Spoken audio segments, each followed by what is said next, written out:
everybody, it's John with my 10-minute movie review, India Cine-MANIAC style.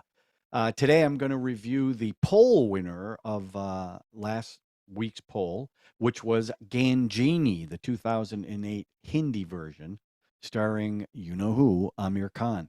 Now, some things I did not know. This is a remake of the director who is now, I've got a lot of notes on this, so forgive me for looking down at my notes. This was directed by A.R. Murugadoss, who directed the Tamil version. He remade it. I also found out he was jailed after filming this because he never bought the rights to it. So that was kind of interesting. They got jailed for it. The cast was Aamir Khan, Asin Thottumkai,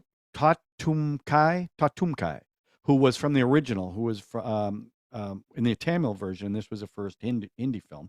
Jiah Kahn, who I think this was her first film, and she only made a couple more because she took her own life in 2013, which was kind of sad. And finally, Pradeep Singh Rawat, who played Ghajini in this one, and also in the other one, except the character's name was Lakshman.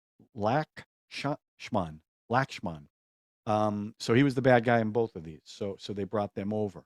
Obviously, this film was heavily influenced by Christopher Nolan's Memento. And I understand Nolan was not too happy because the director, although admits it, never really gave Nolan credit for kind of lifting a lot of the concepts of Memento into this film. I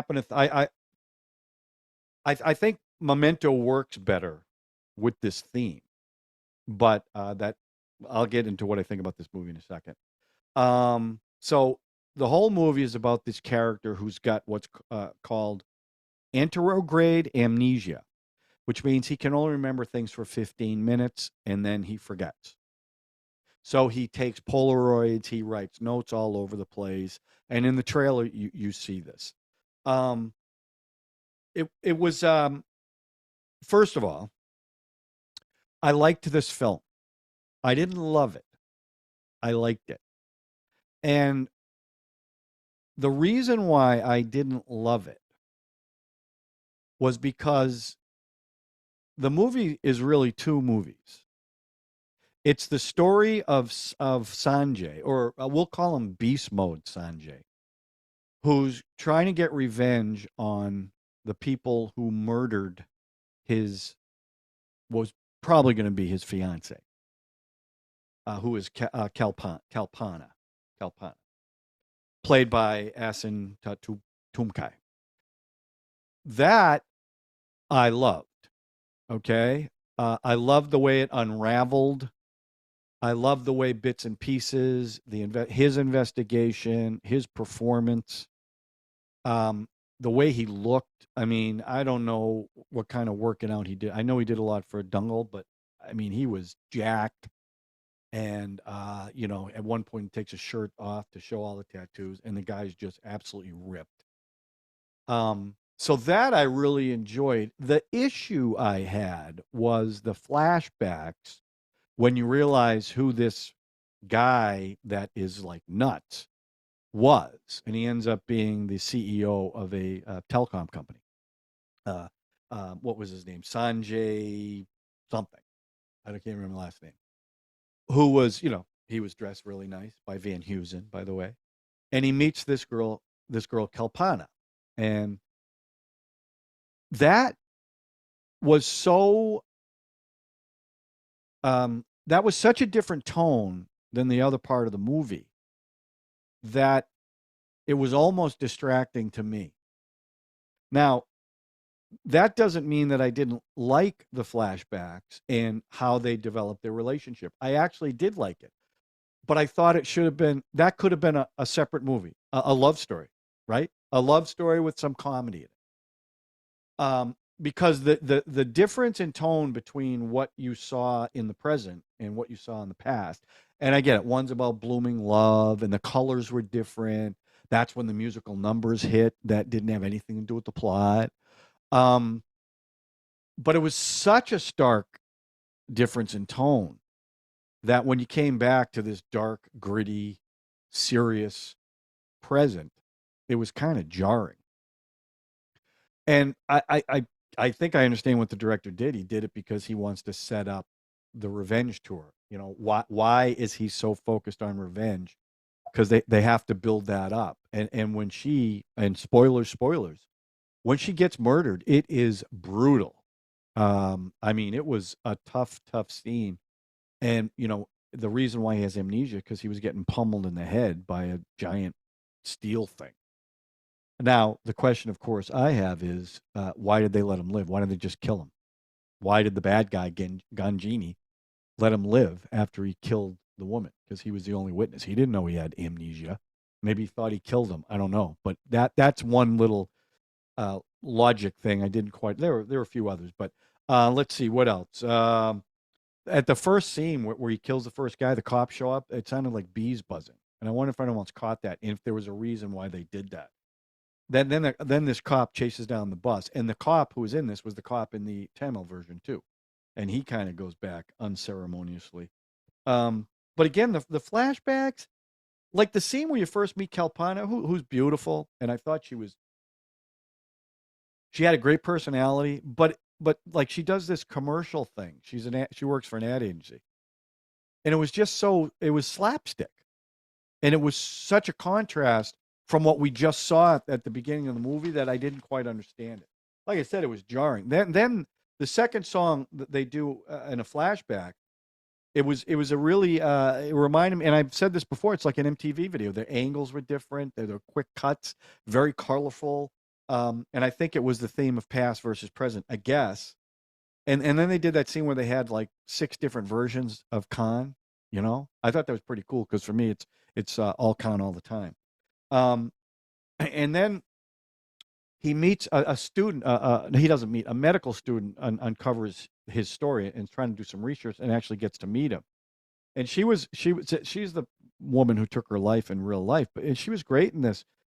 And frankly, all of a sudden, she's this nerdy medical student. Now they do this big production number where again she's sexy as hell.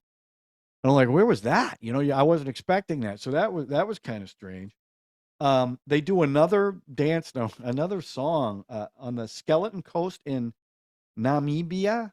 Namibia, I think that's how I pronounce it. But I've never seen a place like that.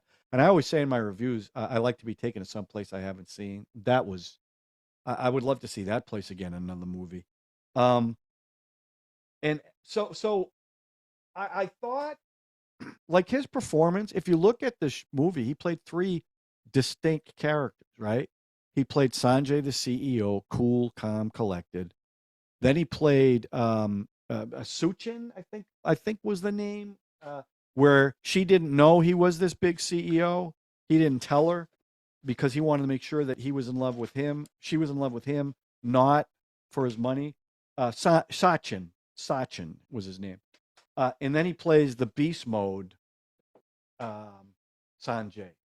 So I understand why, because he was hesitant to do this. In fact, I think he said Salman Khan would have been better for this role than him. Well, I disagree because the acting he did in the 3 different roles was impressive. And as always, he's always impressive. And the fight scenes, the choreography for the fight scenes were great because at one point he's taking on 10 guys and you're like, okay, this is kind of over the top. But the way they did it in his state of mind, it actually worked. And the way they shot it through this alley, like almost, it wasn't a single take, but that's kind of what it looked like. And obviously they had a steady cam. They're going through these alleys while the fight's going on.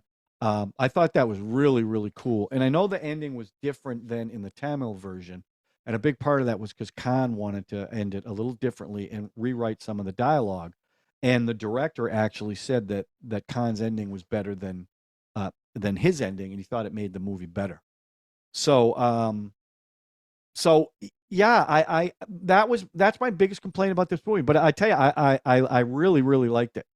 And he was great, and the female leads were great, and the bad guy was great, but he was twirling the mustache. I mean, he was really evil with no nuance whatsoever, which is okay because when he ultimately gets killed, you're all for it. You want this guy to get his head smashed in. So, but for me, most of the flashbacks, it wasn't all because towards the end, it got really brutal, and it really explained why he's doing what he's doing. but it was like I said, because it's a long movie, and I think they could have cut out a lot of that, and it wouldn't have hurt the film at all.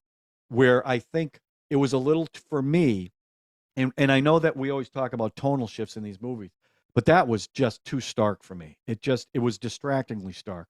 If you did these two movies separately, I would have enjoyed both of them a lot more than combined into one. I don't know if that makes any sense. And at the end, he's sitting there on the bench, and all of a sudden, she's there, his dead, hopefully, hoped would be his fiance. And I think the message was because he still has this brain thing, so he still only remembers things for 15 minutes. I think the message was she will always be in his memory, no matter what. And he was also back to, you know, as normal as he could be.